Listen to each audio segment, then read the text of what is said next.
Olá pessoal, tudo legal, tudo beleza? Vamos a mais um Rumo à Posse. Hoje nós vamos falar sobre a banca Reis e Reis. Muita gente me pediu e todos que me pediram, com certeza, ou praticamente todos, eram mineiros, né? Então, uma mineiradinha aí, né?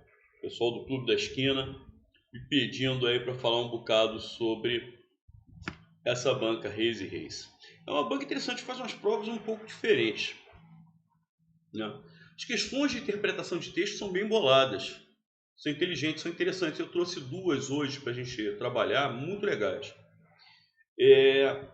Muita questão de identificação do tipo textual, se é um texto dissertativo, se é um texto narrativo, se é um texto injuntivo, se a dissertação é expositiva ou argumentativa. Então você tem que dar uma olhada nesse assunto, com certeza. Eles trabalham então em figuras de linguagem, figuras é uma coisa, funções é outra, eles trabalham os dois elementos, tá? As figuras são metáfora, metonímia, hipérbole, assim vai. Aquelas figuras, as funções de linguagem, são aquela função metalinguística, função poética, função conativa, tá? Figuras, vi muito mais questões de figura do que de funções, muito mais questões de figuras do que de funções, tá? Então, se eu tivesse que escolher um desses dois assuntos para estudar, com certeza estudaria figuras, mas vi cair também a parte de funções. Muitas questões de ortografia e regras de acentuação, sobretudo regras de acentuação, tá? Crase, fonologia, engraçado que eles gostam de cobrar, e gostam de cobrar teoria. O que é um ditongo? O que é um hiato? O que é um tritongo? O que é um dígrafo? Vocês vão ver que há uma questãozinha aqui falando sobre dígrafo. Tipologia, nós já vimos, né? Nós já falamos, né? Aqui é uma coisa curiosa. Há poucas questões só de concordância nominal, só de concordância verbal, só de regência nominal, só de regência verbal. O que eles fazem geralmente é uma questão para você identificar erros. E o erro pode ser de qualquer natureza. Então eles botam isso tudo aqui num bolo só. Botam isso tudo aqui num bolo só. Coisa que engraçado, uma coisa que eu não deixaria de estudar de jeito nenhum, mas eu vi pouquíssimo pontuação, questões de pontuação. Não vi. Ou melhor, vi, mas vi numa quantidade mínima. Outro assunto que eu quase não vi, colocação pronominal. Praticamente não vi.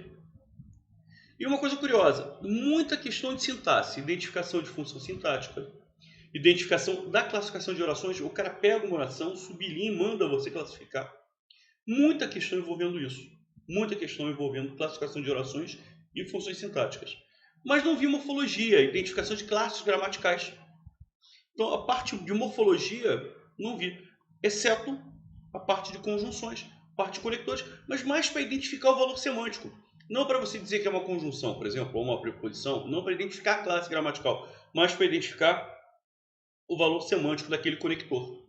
Então, assim, é uma coisa curiosa, é uma banca um pouco diferente das demais, sem dúvida alguma. Vamos lá. E como eu disse para vocês, é uma banca que trabalha com a parte interpretativa de uma forma muito inteligente, e forma questões bonitas. Né? E eles começam muito bem, né? Com a Rosa de Hiroshima, poema do Vinícius de Moraes. Engraçado que não esse aqui, poema do nosso grande Vinícius de Moraes. Poema espetacular, espetacular. Falando sobre a bomba de Hiroshima, né?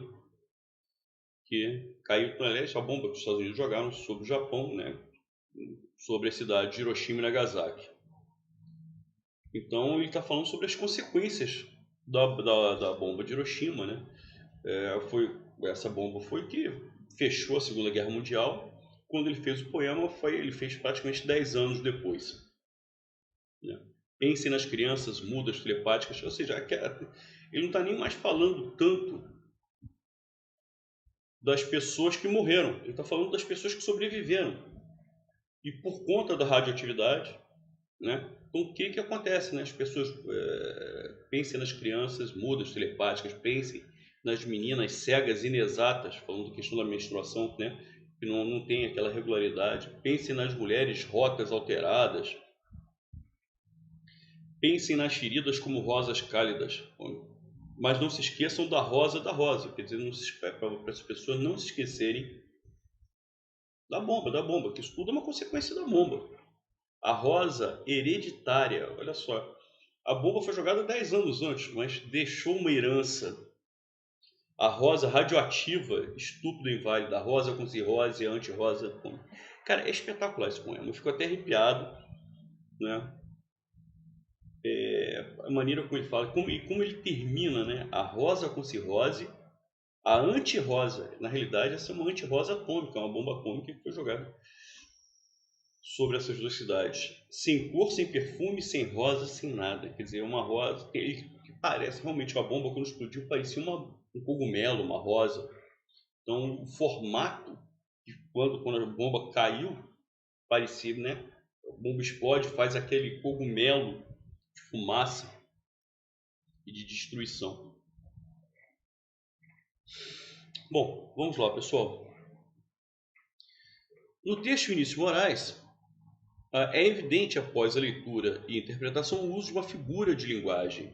Então, olha lá, qual é a figura de linguagem presente? É a metáfora. É metáfora. Porque, na realidade, ele está comparando, não pelo efeito lógico, mas está comparando o formato que a bomba teve, né, quando caiu e fez aquela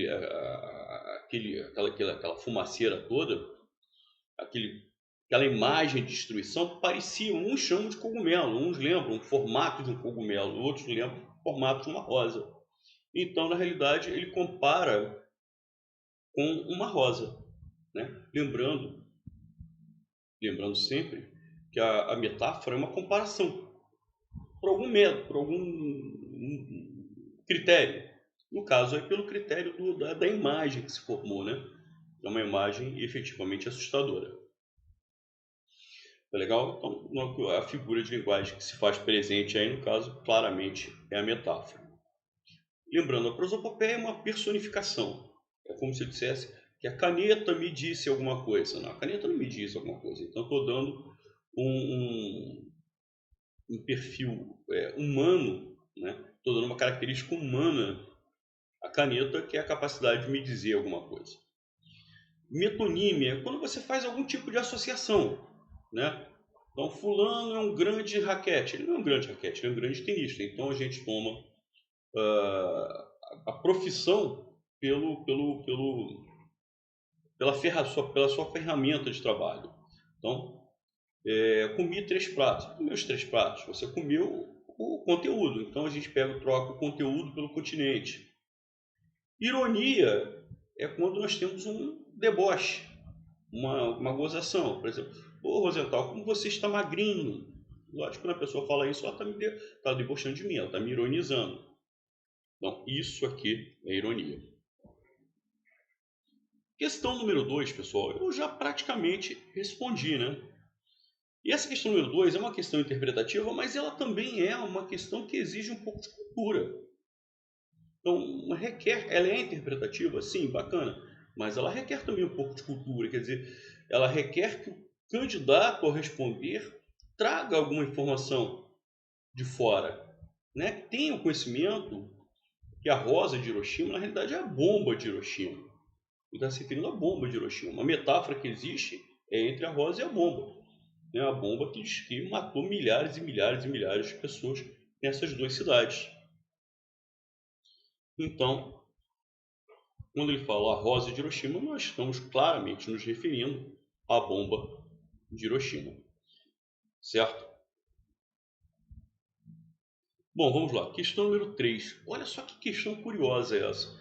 Eu, em anos e anos e anos de concurso público, são mais de 3 décadas trabalhando com isso, eu nunca vi uma questão que requer o conhecimento teórico de fonologia, que é o que acontece aqui, dígrafo. Tá? O que é o dígrafo? Dígrafo é uma dupla grafia, são 2 letras. Di significa 2. Grafos, grafia. Então são 2 letras, mas representando um som apenas. Por exemplo, CH. CH representa o som de X. Inclusive, eu poderia representar com uma letra só. A palavra tampa, eu tenho esse AM, que na realidade é o som do A nasalizado. Isso é um dígrafo. Dupla grafia. GU, em guerra. Aliás, em guerra nós temos dois dígrafos. GU, o U não é pronunciado. Então eu tenho duas letras, o G e o U, para representar o som de G. É um som só. Aqui, né, nessa palavra guerra, por exemplo, eu tenho 6 letras, mas eu tenho aqui 4 fonemas. Por quê? GU forma um fonema, E forma outro fonema, outro dígrafo. 2 R's para representar o som de um R só. Tanto é que se o R estivesse no início da palavra, na palavra rato, esse mesmo som que você tem com 2 R's, eu tenho com um R só. Então, o dígrafo é quando eu tenho dupla grafia para apenas um som. Gente, a resposta é a letra A. É uma sequência de duas letras que formam um único som. Tá? Maravilha. Aqui, letra B é uma sequência de duas letras que formam um ou dois sons. Não, dois sons não, um som só. É uma sequência de 3 letras, não é uma sequência de 3 letras. É uma sequência de duas ou mais letras. Não, é uma sequência de duas letras. Não de mais do que duas letras. Beleza? E outra coisa, cada letra ganha sua unidade sonora? Não. Às vezes você pode ter duas letras para ter uma unidade sonora, que é o fonema. Eu achei esse texto aqui maravilhoso, triste pra caramba, mas é para mostrar para vocês uma outra coisa que eles cobram muito, muito, que é a identificação da tipologia textual. Então, ele conta a história sobre a menina dos fósforos. Um detalhe interessante é que o texto começa com uma descrição. Era uma noite uma noite, era a última noite do ano, véspera do ano novo, certamente em algum lugar da parte norte do planeta, né, digamos assim, certo? Em que o 31 de dezembro é inverno. Então era a última noite do ano, véspera do ano novo. Nevava, o frio era terrível, começava a escurecer. Isso tudo aí é uma imagem, tá, que está formando na cabeça do leitor. Isso aqui é uma descrição. No frio e na escuridão. Então, até aqui o texto começa com uma descrição. Certo? Mas a finalidade é essa descrição? Ou é contar uma história? Ele começa com uma descrição para ambientar o leitor, tá? E aí ele começa a contar a história. No frio e na escuridão, perambulava pela rua uma menina pobre, descalça, de cabeça descoberta. A história é triste pra caramba. Ao sair de casa, trazia chinelos. Né? Ele continua formando uma imagem. Mas eles eram grandes demais para ela, pois haviam sido de sua mãe. E porque eram grandes, a menina os perdera ao atravessar a rua. Aí você vai vendo. Então a menina saiu de casa com chinelo, mas ela perdeu porque os chinelos eram grandes demais. Afinal, esses chinelos eram da mãe. Tá? Não conseguiram encontrar um dos chinelos que ficara enterrado na neve. E um garoto levar o outro, dizendo que usaria como berço quando tivesse filhos. A menina caminhava com os pezinhos nus, arroxeados de frio. No bolso de seu velho avental trazia fósforos. E segurava alguns na mão gelada, que oferecia aos transeuntes repetidamente. Ela tentava vender esses fósforos. Ainda era no tempo que se vendiam fósforos soltos e não em caixa. Durante todo o dia ninguém lhe comprara um só palito de fósforo, nem lhe deram uma moeda. Sofrendo, olha lá, está contando toda uma história. Sofrendo frio e fome, a pobrezinha andava pela rua, parecia apavorada. Os flocos de neve, então você vai vendo, observe que desde que ela saiu de casa, são fatos que vão em sequência, vão se sucedendo. Os flocos de neve caíam-lhe sobre os longos cabelos louros que formavam graciosos cachos. Mas a menina estava longe de pensar em cabelos bonitos.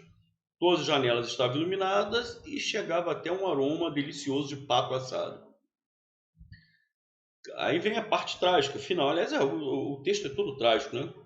Cansada e com frio, encolheu-se no canto entre duas casas. Uma delas avançava e tal. E aí ela começa, o texto é muito longo.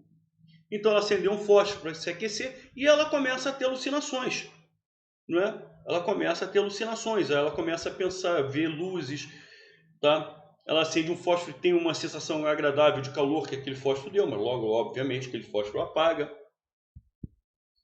Né? Enfim. Então ela arrisca um novo fósforo que deu luz clara e viva. Ela viu então o interior de uma casa onde estava posta a mesa, com toalha muito branca e fina, porcelana. Pato assado fumegava recheado de ameixas. De repente aconteceu uma coisa extraordinária. O pato saiu da travessa e andou pela sala com garfo e a faca espetada nas costas. Isso era a alucinação dela. Assim chegou até junto da menina pobre. Então na alucinação ela imaginou até que estivesse comendo. Então o fósforo se apagou e só se via a parede grossa e fina. Ela acendeu outro fósforo e continuou. E aí lembrou-se da avó, certo? Ela lembrou-se da avó, que foi a única pessoa que realmente lhe quis bem. Aí ela começa, inclusive, a pedir à avó que a levasse. A avó já tinha falecido, que a levasse. Né? Então a menina tornou a riscar um fósforo contra a parede. No clarão produzido em volta, ela viu radiante iluminada a velha avó meiga e bondosa. Vovó, gritou a pequena, leva-me contigo. Sei que não mais estarás aí quando o fósforo se apagar. Bom, desaparecerás com uma boa lareira, o delicioso pato assado e a linda árvore de Natal. Quer dizer, ela tem, engraçado que ela tem a consciência de que houve uma ilusão. Né? Então ela tinha medo, ela pediu, me leva logo. Enfim. Riscou apressadamente o resto dos fósforos que havia no pacotinho para ter a avó ali a seu lado e segurá-la. O clarão dos fósforos tornou-se mais intenso que a luz do dia. Nunca a avó fora tão grande e bela.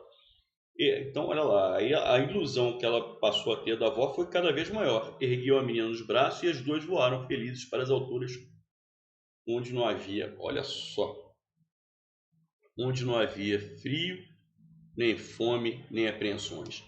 Voaram para junto de Deus. Quando raiou a manhã, muito frio, encontraram ali no cantinho entre as duas casas a menina com as faces coradas e um sorriso a brincar-lhe nos lábios. Ela morrera de frio. Olha que... Então o sorriso foi em função de tudo aquilo, toda aquela ilusão. Tá?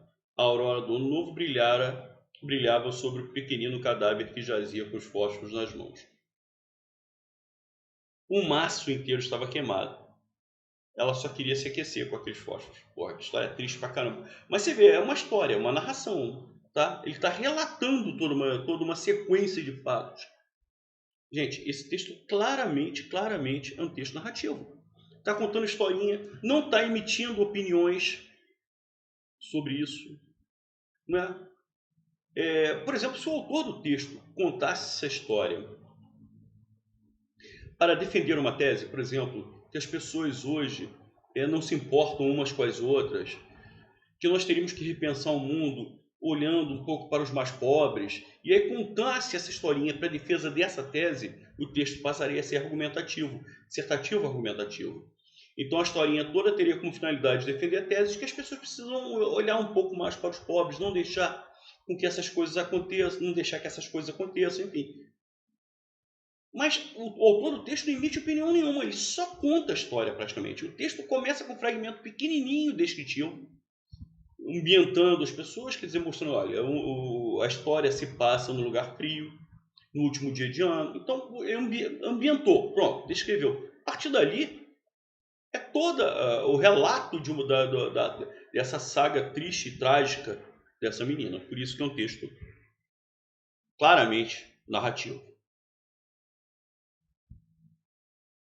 Questão 5, outra questão muito interessante, que é de interpretação de textos. Família é prato. É prato que, quando se acaba, nunca mais se repete. Agora, você só vai compreender o significado dessa expressão família é prato quando você entende o restante, né? Que quando se acaba, nunca mais se repete. Se ela nunca mais se repete, é porque não há outra igual. É algo singular. Não existe outra. Certo? Então, algo que não se repete é algo singular. É algo único. Então, o que ele quis dizer? Que a família é única. Tá? Esse fragmento aqui que dá a dica da resposta. que nunca mais se repete. Então, quando ele fala em família prato, tá? Mas a gente só vai entender a ideia que ele quer expressar de família prato olhando o restante da frase. Tá? Claramente a resposta é a letra E. Questão número 6. A crase está corretamente empregada, exceto questões de crase eles cobram. Questões de crase, sim. Vamos lá. Amanhã iremos à festa de aniversário. Eu vou à festa, eu volto da festa. Se eu volto da festa, é porque tem que haver crase. Tá? Então, iremos à festa. Deu ideia de movimento. Eu posso estar em qualquer lugar do planeta, menos na festa. Por isso que eu estou indo para lá.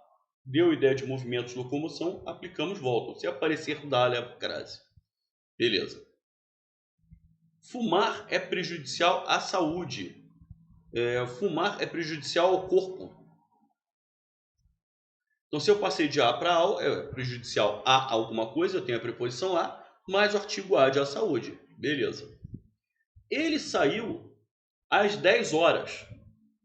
Hora do relógio tem que haver crase. Perfeito. A criança começou a falar. Pelo amor de Deus, gente, antes de verbo não pode haver crase nunca. Sempre vamos à praia. Mesma situação da letra A. Se eu falo que nós vamos à praia, eu posso estar em qualquer lugar do cosmos, menos na praia. Se nós vamos, né? Então vamos aplicar o volto. Eu volto da praia. Se eu substituir por volto da praia, se aparecer o da, leva a crase. Legal? Eu vou a Copacabana. Eu volto de Copacabana. Se eu volto de, não leva a crase. Maravilha. Vamos lá. Questão número 7. Você vê, essa questão número 7 ela mistura tudo. Concordância, regência. Tá? No próximo sábado, haverão 2 espetáculos. Gente, verbo haver no sentido de existir é um verbo impessoal. Não tem pessoa, não tem sujeito. O sujeito é inexistente. Então, certo seria haverá, o verbo na terceira pessoa do singular. Sempre que o verbo for impessoal, ele só pode ser flexionado na terceira pessoa do singular. Letra B. Vossa Excelência, pareceis apreensivo. Gente, Vossa Excelência é pronome de tratamento. Pronome de tratamento leva o verbo para a terceira pessoa. Se estiver no singular, como nesse caso, teria que ser o verbo na terceira pessoa do singular. Vossa Excelência parece apreensivo. Se estiver no plural, Vossas Excelências, o verbo não vai para a segunda do plural. O verbo vai para a terceira do plural. Então, o pronome de tratamento obriga a flexão na terceira pessoa. Ah, Rosenthal, mas vossa não é segunda pessoa? Se fosse o pronome possessivo, seria. Mas vossa não é pronome possessivo aí. Vossa Excelência, Vossa Majestade, Vossa Senhoria são pronomes de tratamento. Pronome de tratamento é de terceira pessoa. Se estiver no singular, o verbo vem na terceira do singular. Se estiver no plural, o verbo vem na terceira pessoa do plural. Então, Vossas Excelências parecem apreensivos ou Vossa Excelência no singular parece apreensivo. Ela ainda não pagou o dentista. Gente, quem paga, paga alguma coisa, mas quem paga, paga a alguém. O verbo pagar é transitivo direto. Ele é verbo transitivo direto em relação à coisa. E é verbo transitivo indireto, regendo a preposição a, em relação à pessoa. Então, quem paga, paga a alguém. Então, o certo é ela ainda não pagou ao dentista. Letra D. Comida com pouca gordura, comida é bom. É aquela questão de concordância nominal. Aí você repare, as letras A e B são de concordância verbal. A letra C é de regência. A letra D é de concordância nominal. Comida é bom, tá? Como eu não usei determinante, é aquele caso do verbo ser. Quando eu tenho o verbo ser, tá? E o substantivo vem sem determinante, como é o caso de comida, o adjetivo tem que vir na forma neutra, e a forma neutra é a forma masculina. Então isso aqui está certo. Se eu tivesse um determinante, se eu dissesse assim, essa comida, coloquei um determinante, que pode ser um pronome demonstrativo essa, pode ser o artigo definido a comida. essa comida é boa. Porque quando eu uso o determinante, esse adjetivo concorda com o determinante. Então, qual é a ideia aqui? A ideia é a seguinte: usei o substantivo sem determinante, o verbo ser, o adjetivo vem na forma neutra, que é a forma masculina, a língua. Não sou eu, a língua é machista. Então, bom vem na forma masculina por isso, comida é bom. Tá? É aquele caso, ficou muito conhecido, entrada é proibido. Se eu usar a entrada é proibida. Agora, isso é um fenômeno que acontece com o verbo ser. Porque, por exemplo, nesse exemplo mesmo da entrada, se eu tirasse o verbo ser, entrada proibida, o adjetivo concorda com o substantivo. Com o verbo ser é que você tem que tomar esse cuidado. Porque se o substantivo não vier com determinante, o adjetivo vem na forma neutra. E a ideia é de generalização. De uma forma geral, comida com pouca gordura é bom. Mas quando eu falo essa comida com pouca gordura, essa comida eu não estou generalizando, eu estou especificando, estou individualizando. Aí o adjetivo concorda com esse elemento que indica essa individualização, essa especificação. Por isso que o adjetivo aí viria na forma feminina.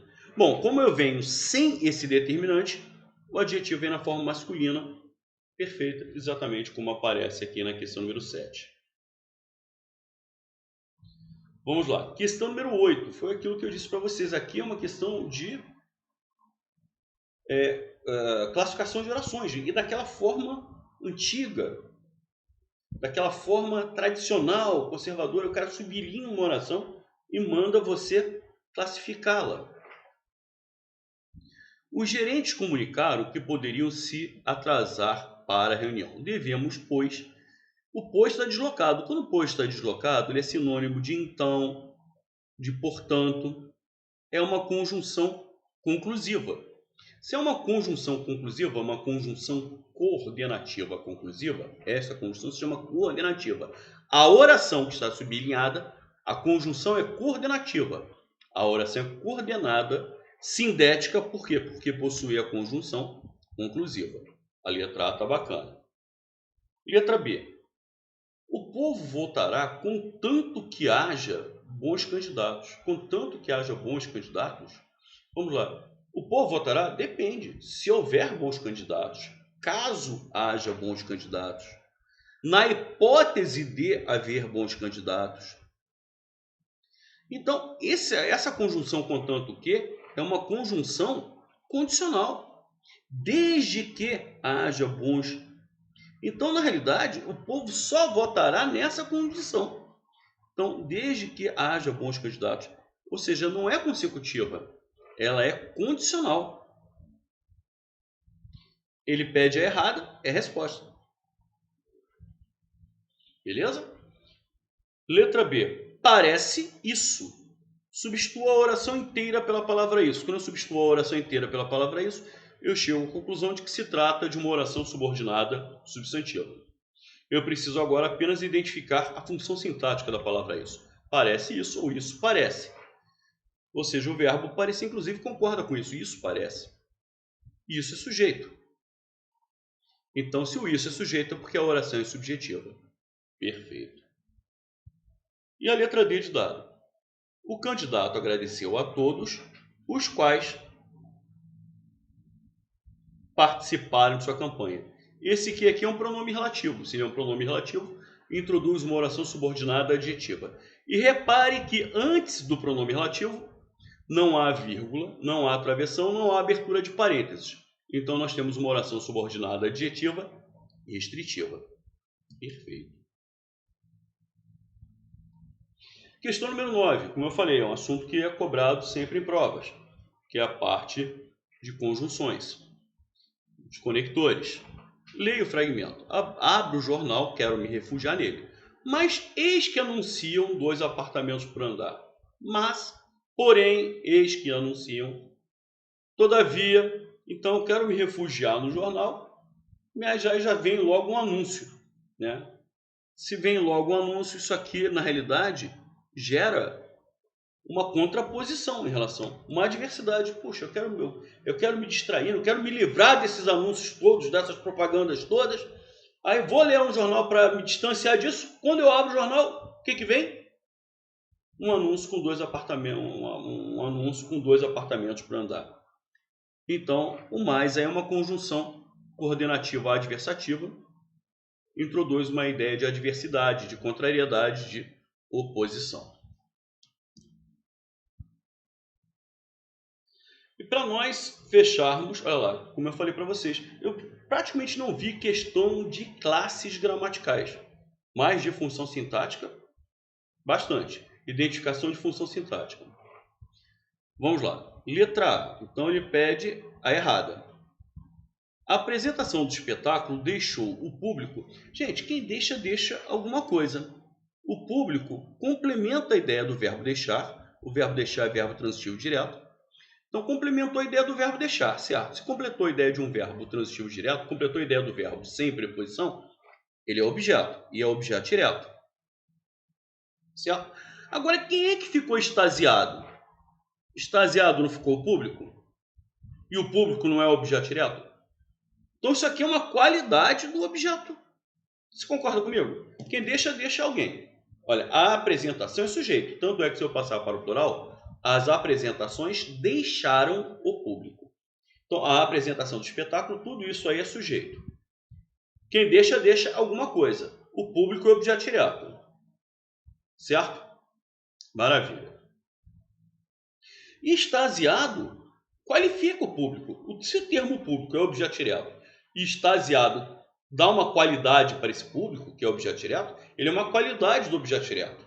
Por isso que ele é um predicativo desse objeto direto. A letra A está legal. Letra B. A assistência aos aposentados. Olha só, você viu que é um termo preposicionado. Tem uma tremenda cara de objeto indireto por ser preposicionado. O que é aos? É a preposição a mais o artigo os. Você tem a preposição. Tem uma tremenda cara de objeto indireto. Só que se fosse objeto indireto, teria que completar a ideia de verbo. Aos aposentados, completa a ideia de assistência, que é um substantivo abstrato, é um nome. O complemento nominal e o objeto indireto são parecidos. São, indiscutivelmente são parecidos. Por quê? Porque ambos são preposicionados. Só que um complementa nome e o outro complementa verbo. A letra B está bacana. As informações nos rótulos dos alimentos devem ser lidas. Olha lá, gente. Ser. Eu tenho o verbo ser. Mais o verbo ler. Quem lê, lê alguma coisa. É um verbo transitivo direto. E está no particípio. Só que é característica típica de quê? De voz passiva analítica. Construção típica de voz passiva analítica. Vem cá. Você vê que o sujeito é paciente. Se eu tenho voz passiva, o sujeito é paciente. As informações devem ser lidas. O sujeito é as informações. Tanto é que o verbo devem ser lidas concorda com as informações. Inclusive, essa forma lidas que está no particípio assume a forma feminina e plural pela concordância com informações. Se em vez de informações fosse o trabalho deve, no singular, ser lido, masculino e singular. É o trabalho. Mas como são as informações devem ser lidas. Só que as informações é que leem ou alguém que lê as informações? Alguém é que lê. Você vê que se trata de um sujeito paciente. Sujeito passivo. Sujeito paciente. Agora, e esse cara aqui? Não é esse cara que vai ler os textos? Não é ele que vai praticar a ação de ler essas informações? Sim. É esse cara que vai praticar essa ação de ler as informações. Certo? Então, quem pratica a ação, o que faz? Age. E ele age numa estrutura que está em voz passiva. Então, ele é o agente da passiva. Agente da passiva, só existe agente da passiva em estrutura de voz passiva. É aquele cara que pratica a ação na voz passiva. Afinal, não são os consumidores que devem ler as informações dos rótulos? Sim. Então, são eles que têm que praticar essa ação de ler as informações. Por isso que... E o agente da passiva é, em 99% dos casos, introduzido pela preposição por. Gente, o que é pelos? Pelos é preposição por mais o artigo os, de os consumidores. Então, a letra C está perfeita. Letra D. Os guichês do museu continuavam fechados. E ele chama esse fechado de adjunto adverbial. Não, fechados qualifica guichês. Guichês é sujeito. Os guichês é sujeito. Então isso aqui é uma qualidade do sujeito guichês. Então isso aqui é um predicativo do sujeito. E o verbo continuar aí é interessante porque ele, na realidade, ele é um verbo de ligação aí. Tá? Ele, como se eu dissesse, os guichês estavam fechados. Tá? Ele exerce a função de um verbo de ligação. Então, fechados é um predicativo do sujeito, ele pede a opção errada, a resposta é essa, letra D de dado. Né? Eu acho que ficou bem clara ficou bem claro o perfil da banca Reis e Reis. Né? Então, pessoal aí, meus queridos mineirinhos, ou aquelas pessoas que queiram, né, ficar em Minas Gerais ou ir para Minas Gerais, tá? Essa é uma banca que acho que só fez concursos para as prefeituras do estado de Minas Gerais. Legal? As provas são bem feitas. Muita questão de identificação de função sintática, muita questão de classificação de orações. As questões de interpretação são bem feitas. Agora, eu praticamente não vi, repito, praticamente não vi questão de identificação de classes gramaticais. Se eu tivesse que estudar, tem que abrir mão de alguma coisa, eu não me preocuparia com essa parte de identificação de classes gramaticais. Agora, alguns assuntos, por exemplo, pontuação, que vi pouquíssimo, eu não deixaria de estudar nunca. Nunca. De jeito nenhum. Porque é um assunto que é muito recorrente em concursos públicos. Muito recorrente. Tá? Enfim, tá aí o perfil da banca. Beleza, galera? Continue me seguindo. Tá? Semana que vem virá outra banca. Às quintas-feiras a nossa tradicionalíssima live. E todos os dias no Instagram. Tá? A questão do dia, certo? Basta me seguir, @professor_Rosenthal. Falou, galera. Um grande abraço para todos e até a próxima.